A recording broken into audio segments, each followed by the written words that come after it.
Una pregunta para ampliar la mirada. Diálogos entre disciplinas para descubrir el mundo. Con vos que estás ahí, en tu casa, en las aulas, con los y las docentes. Nuevas formas de conocer, otros modos de aprender. Seguimos educando.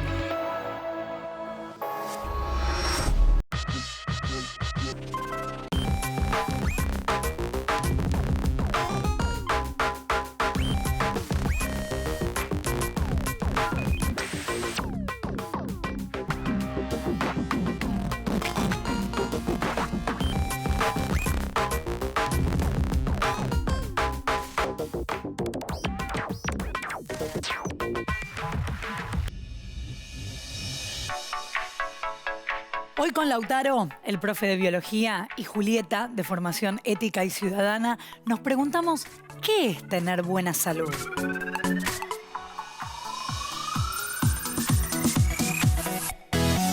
Para mí, estar sano es sentirnos fuertes, estar vitales y sentirnos con muchas ganas de hacer las cosas que tengamos que hacer. Sentirse bien, sentirse saludable, no tener dolores, no sentirse mal. Para mí, estar sano es tener equilibrio mental, es sentirse bien física y mentalmente, y que nada te impida hacer lo que quieras hacer o lo que tengas que hacer, por ejemplo, ir al colegio o cosas que tengas que hacer. Tener un estado de bienestar total, que sea físico, mental, social. Creo que nos enfermamos porque nuestras defensas se bajan, entonces somos más susceptibles a que nos enfermemos, o sea, a contraer enfermedades. No nos lavamos las manos, vamos desabrigados si tomamos frío, tocamos cosas que están sucias y después no nos lavamos las manos y te quedan gérmenes. O también psicológicamente te puedes enfermar. Creo que nos enfermamos básicamente porque nuestras defensas están bajas, eso hace que seamos más propensos a contraer algún tipo de enfermedad, y porque hay un desequilibrio en nuestro cuerpo, que puede ser físico, mental, emocional. Lo que podemos hacer para no enfermarnos es hacer actividad física, tener una buena alimentación y descansar. Son las 3 cosas más importantes. Para mí creo que es muy importante cuidar nuestra higiene, alimentarnos de forma correcta, tener un buen descanso. Es comer bien, hacer ejercicio, sentirnos bien con nosotros. Podemos cuidarnos, tener cuidado con lo que comemos también.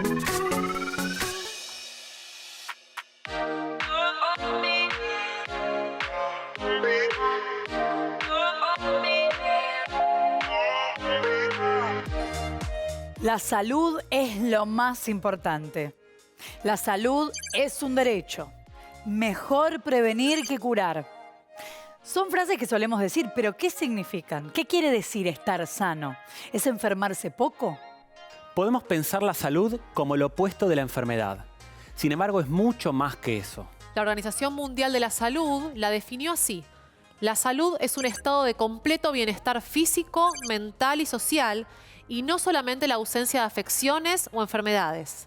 Y después agregó: es el grado en que una persona o grupo es capaz, por un lado, de llevar a cabo sus aspiraciones y de satisfacer sus necesidades, y por el otro, de enfrentarse con el ambiente.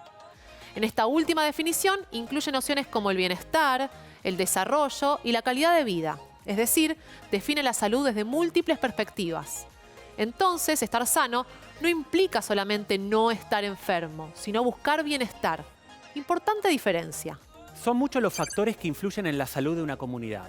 Entre ellos podemos mencionar el acceso a centros de salud, la vacunación, el acceso al agua potable, el saneamiento, la vivienda digna y las condiciones de trabajo. Necesariamente, las políticas de salud pública que desarrolla el Estado tienen que contemplar estos factores y garantizarlos, porque la salud es un derecho. ¿Siempre fue así? ¿Qué es la salud pública? ¿Qué es el sanitarismo? ¿Cómo fue evolucionando el concepto de la salud a lo largo del tiempo?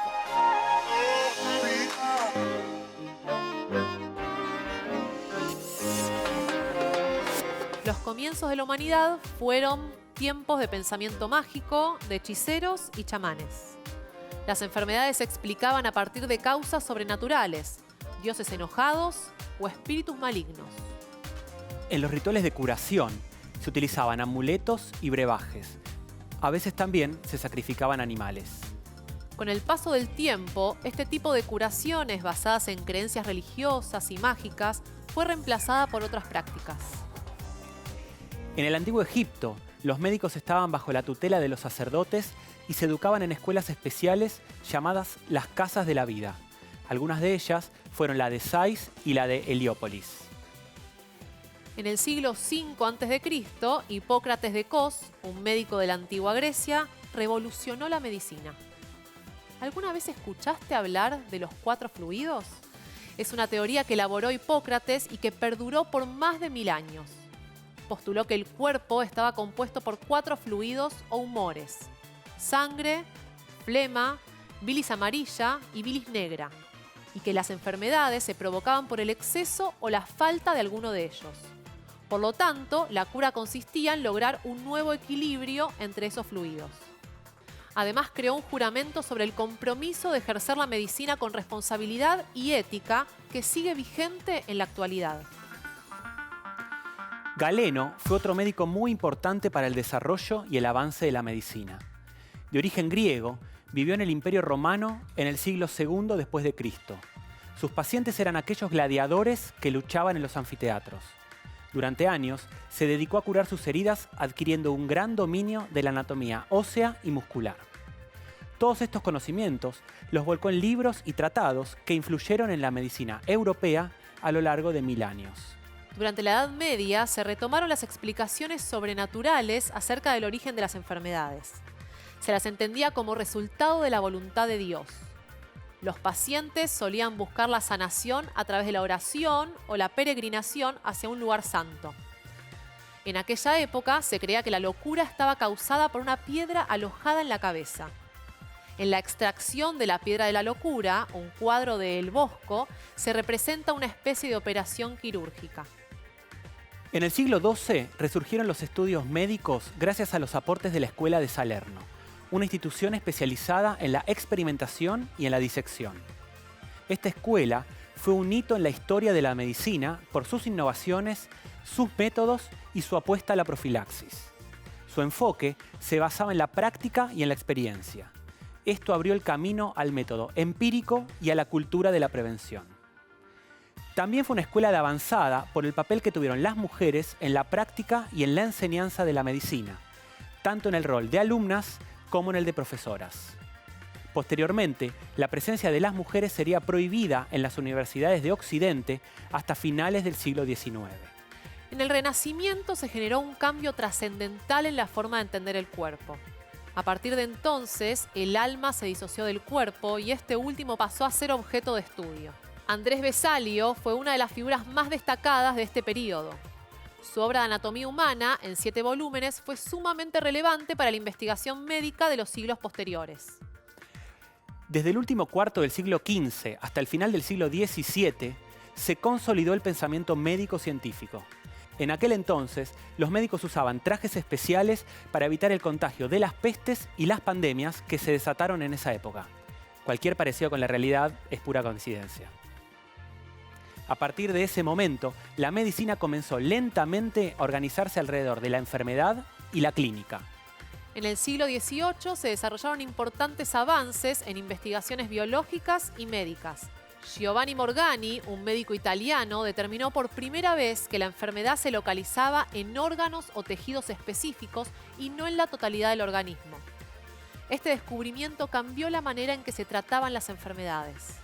En 1796, Edward Jenner, un médico inglés, desarrolló la primera vacuna contra la viruela. Permitió salvar a miles de personas y aumentó considerablemente la esperanza de vida. En el siglo XIX se identificó a la célula como unidad constitutiva de todo ser vivo. Aunque todavía no se conocían las causas de las infecciones, la medicina comenzó a centrarse en los procesos patológicos. Si bien la anestesia había sido utilizada por los antiguos romanos, en 1846 se mejoró el método y su utilización contribuyó a las prácticas quirúrgicas para disminuir el dolor. Ya en el siglo XX, el científico Alexander Fleming descubrió la penicilina. Fue en el año 1929. Su capacidad para combatir bacterias dio origen al desarrollo de los antibióticos.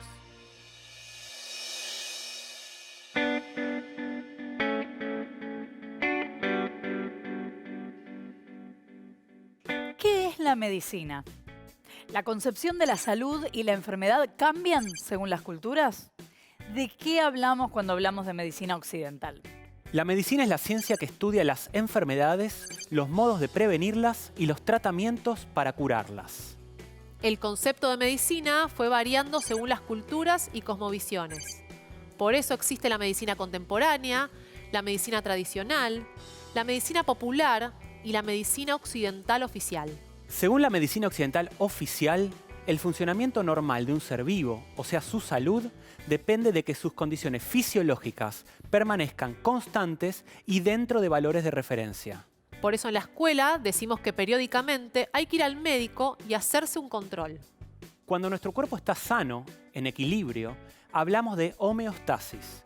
Por el contrario, si hay una ruptura del estado de bienestar físico, mental y o social, entonces hablamos de enfermedad.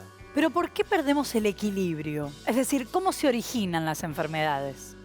Las enfermedades se generan a raíz de las noxas. Estos elementos, externos al organismo, pueden producir alteraciones en nuestro cuerpo. Cuando es así, rompen nuestro equilibrio, generando un daño físico, social o psicológico. De esta manera nos enfermamos. Las noxas biológicas son aquellos virus y seres vivos, bacterias, hongos y parásitos, capaces de provocar una enfermedad. Se pueden transmitir de forma directa o indirecta. En este último caso, el agente patógeno alcanza al individuo a través de un intermediario que puede ser otro ser vivo o un objeto contaminado. Esto es lo que pasa con el coronavirus. Por eso tenemos que usar barbijo y lavarnos bien las manos. Exactamente, el coronavirus es un ejemplo de noxa biológica. ¿Y qué pasa si me intoxico? Ahí ya estamos hablando de una noxa química, que son aquellas sustancias que producen intoxicaciones. Esto ocurre por la exposición prolongada a sustancias tóxicas o por inhalación. Pero también se pueden generar por mordeduras o picaduras de animales ponzoñosos como víboras y escorpiones. Por último, están las noxas físicas. En este grupo se incluyen los cambios climáticos, por ejemplo, los cambios bruscos de presión y temperatura, las radiaciones nocivas, los choques y los golpes. Frente a estas noxas, ¿todos estamos en igualdad de condiciones? Es decir, ¿cuán propensos somos a contraer una enfermedad? No estamos en las mismas condiciones. Los hábitos, la edad, las condiciones ambientales, entre otros factores, hacen que una persona sea más o menos propensa a contraer una determinada enfermedad. Y la epidemiología es la rama de la medicina que se encarga de estudiar la dinámica de las enfermedades. ¿Quiénes enferman? ¿Dónde? ¿Cuándo? ¿Y por qué? El conjunto de personas que presentan más posibilidades de tener un problema de salud se denomina grupo de riesgo. Su identificación hace posible dirigir las acciones preventivas. Por ejemplo, la vacuna antigripal está recomendada para quienes tienen mayor riesgo de desarrollar una forma grave de gripe, es decir, bebés, personas embarazadas, mayores de 65 años, personas con problemas respiratorios o personal de salud. Más vale prevenir que curar, dice el refrán popular, pero ¿cómo se pueden prevenir las enfermedades?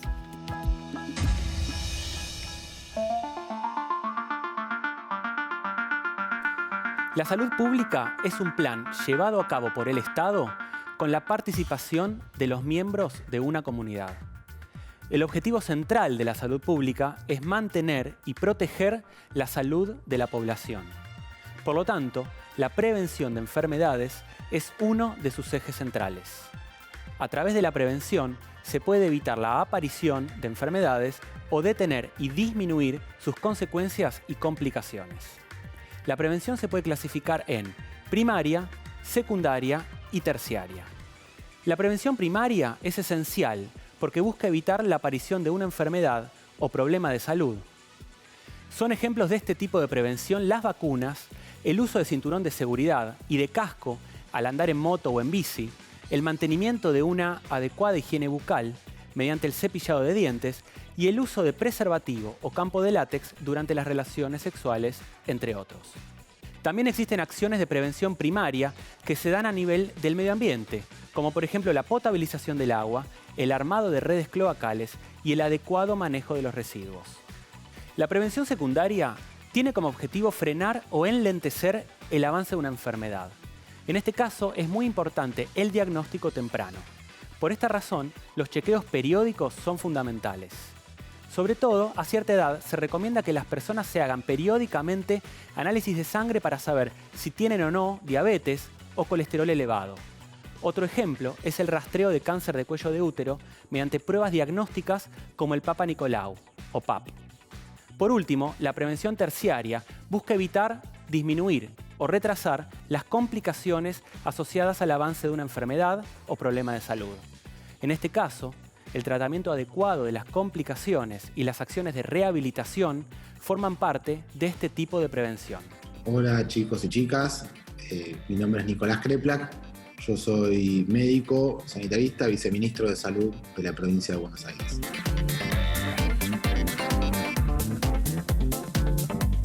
El hospital pierde relevancia respecto de otras áreas del sistema de salud cuando hablamos del área preventiva, y se puede trabajar mucho más en aspectos de la vida, en formas de cuidado, en formas de relacionarnos en la vida cotidiana, con la actividad física, con los hábitos, con la alimentación, y a partir de eso también de ciertas tecnologías, las vacunas, el uso de métodos diagnósticos que puedan encontrar síntomas o indicios que puedan después desarrollar enfermedades, como sucede con la búsqueda de factores de riesgo para cáncer, como el Papa Nicolau, como las colonoscopías.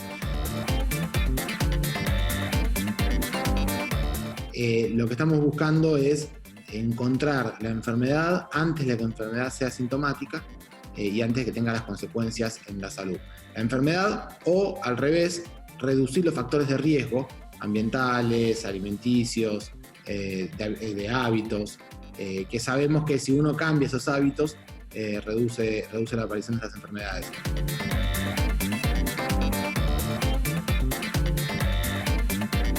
El estrés tiene dos formas de entenderse, como este momento en el cual uno tiene mucha presión física o psicológica por algo que nos pueda suceder, qué sé yo, puede ser una situación de violencia, una situación de una enfermedad aguda. Probablemente todos estemos atravesando una situación de estrés con la pandemia que nos pueda generar algunos problemas emocionales, psicológicos o físicos. Pero por otro lado, lo que la bibliografía suele decir como estrés, y que a veces uno cuando va al médico, el médico le dice, bueno, esto es producto del estrés, tiene más que ver con esa condición errática que en la bibliografía sajona o estadounidense se plantea como un causal, que nosotros en Latinoamérica lo estudiamos un poco mejor desde la epidemiología social. Bueno, el sistema inmunológico tiene que ver con la forma en la cual nuestro cuerpo se relaciona con agentes internos o externos que puedan enfermarnos.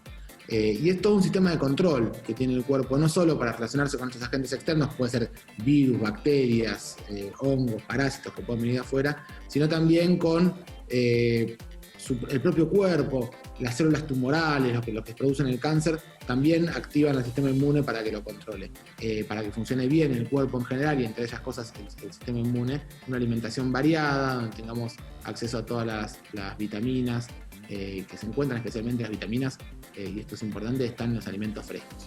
Si uno utiliza muchos alimentos ultraprocesados, carecen en buena cantidad de vitaminas y de elementos esenciales. En cambio, si uno come frutas, verduras y carne, ahí están todas las vitaminas que necesitamos.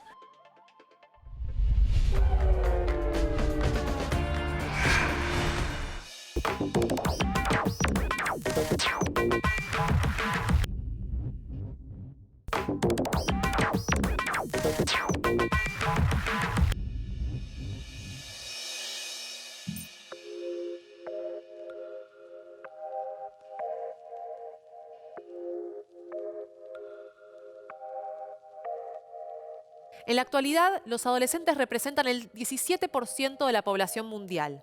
Y por la reducción de los índices de natalidad, ese valor podría disminuir a un 15% de la población. Sin embargo, en América Latina representan el 30% de la población. A lo largo del tiempo, el concepto de salud adolescente ha ido cambiando. Por ejemplo, en los años 60 se consideraba que los adolescentes se enfermaban menos que los adultos y los niños. A su vez, se los veía como individuos sin madurez social, que tenían que estar bajo la tutela de sus padres y del Estado. En aquel momento, los servicios se diferenciaban. Por un lado, estaban los centros de salud para niños y por otro lado, los centros de salud para adultos. Los adolescentes podían ser atendidos tanto en uno como en otro, dependiendo de su edad y apariencia. Desde 1989, la perspectiva de salud integral de los y las adolescentes, adoptada por la Convención de los Derechos del Niño de la ONU, reconoce a los adolescentes como sujetos de derecho. Y tienen entonces derecho a la salud, a la nutrición, al desarrollo infantil integral, a la educación, a la protección especial, a la participación y a la identidad. Este paradigma piensa la salud como un derecho humano y social y determina cuáles son los condicionantes sociales, como las condiciones de vida, los riesgos ambientales y los estilos de vida que la pueden afectar. ¿La salud es un derecho?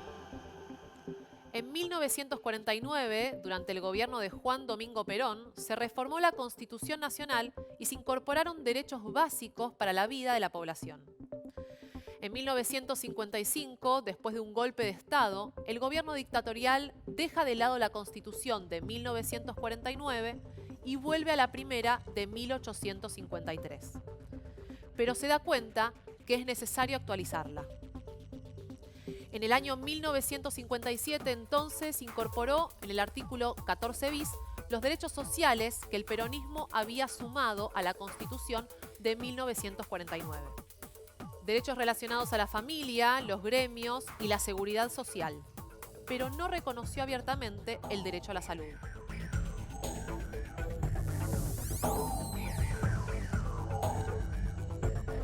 Esta incorporación recién se hizo en la reforma constitucional de 1994. Por lo tanto, el derecho a la salud es un derecho relativamente nuevo en nuestra Constitución. Además del acceso a los centros y servicios de sanidad, el derecho a la salud implica condiciones de trabajo seguras, viviendas adecuadas, alimentos nutritivos y todo lo necesario para gozar de una buena salud. El derecho a la salud implica el ejercicio de libertades y derechos. Con esto nos referimos a que las personas pueden controlar su salud y su cuerpo, y también a que todas las personas puedan acceder a un sistema de salud y así disfrutar del máximo grado de sanidad. Si esto no se tiene en cuenta, las políticas y programas de salud pueden violar los derechos humanos. Muchas veces las personas más vulnerables, por cuestiones económicas, de género o de edad, están más expuestas a las enfermedades y suelen tener más problemas para acceder al sistema de salud. La discriminación manifiesta o implícita en la prestación de servicios de salud viola los derechos humanos fundamentales. En algunos casos, se les niega a las mujeres el acceso a servicios de salud sexual y reproductiva, tanto en países en desarrollo como en países desarrollados. Esta violación de los derechos humanos está profundamente arraigada en valores sociales relativos a la sexualidad de las mujeres. Las políticas públicas y sanitarias que se basan en los derechos humanos tienen que seguir los siguientes principios. No discriminación. El principio de no discriminación garantiza el ejercicio de los derechos sin discriminación alguna, por motivos de etnia, color, sexo, idioma, religión, opinión política o de otra índole, origen nacional o social, posición económica, condición, por ejemplo discapacidad, edad, estado civil y familiar, orientación e identidad sexual, estado de salud, lugar de residencia y situación económica y social. Disponibilidad. Se deberá contar con un número suficiente de establecimientos, bienes y servicios públicos de salud, así como de programas de salud. Accesibilidad. Los establecimientos, bienes y servicios de salud deben ser accesibles a todos y todas.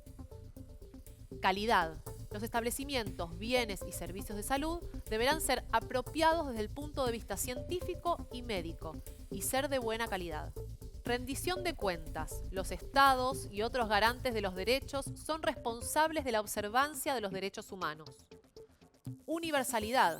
Los derechos humanos son universales e inalienables. Todas las personas en cualquier lugar del mundo pueden ejercerlo.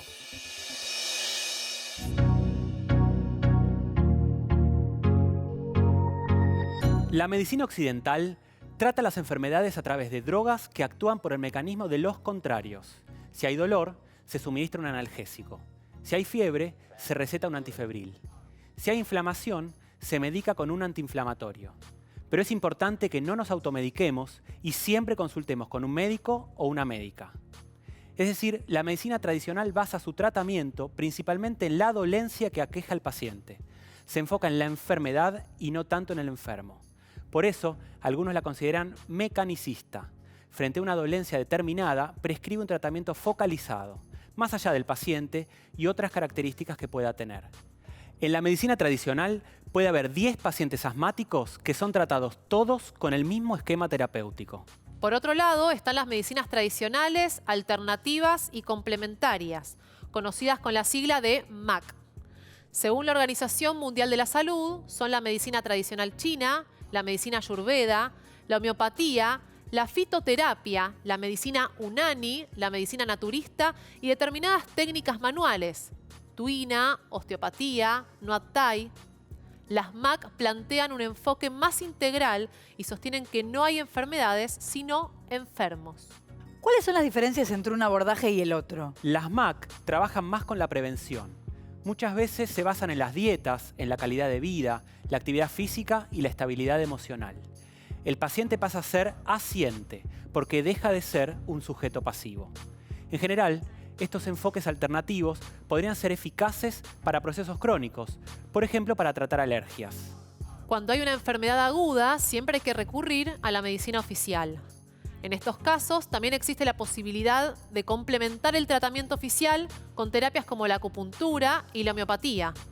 Pero tiene que quedar claro que las corrientes alternativas no son adecuadas para tratar enfermedades de riesgo. Entonces, ¿ambos tratamientos pueden ser complementarios? Así es, y ningún homeópata te puede decir que no te operes si la patología así lo amerita.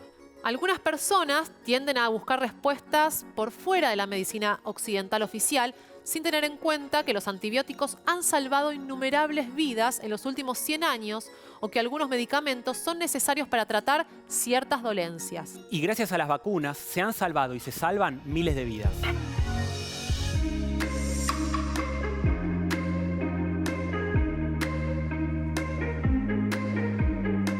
Estar sanos significa estar en equilibrio con nosotros mismos y con nuestro medio ambiente. Podemos cuidar nuestra salud a través de hábitos y relaciones saludables. También practicando ejercicio físico y teniendo una buena calidad de vida. Alimentándonos, siendo positivos, cuidándonos. Así estamos previniendo enfermedades. Es importante realizar chequeos e ir al médico para controlar que nuestros valores fisiológicos estén dentro de los valores de referencia. Cuando en nuestro cuerpo hay una ruptura del equilibrio, nos enfermamos. Todos y todas tenemos el derecho a gozar de una buena salud y de una buena calidad de vida. Acceder a centros de salud, ser atendidos, vacunarnos, elegir, son derechos inalienables. Es el Estado el que tiene que garantizar nuestro derecho a la salud, pero está en nosotros cuidarla.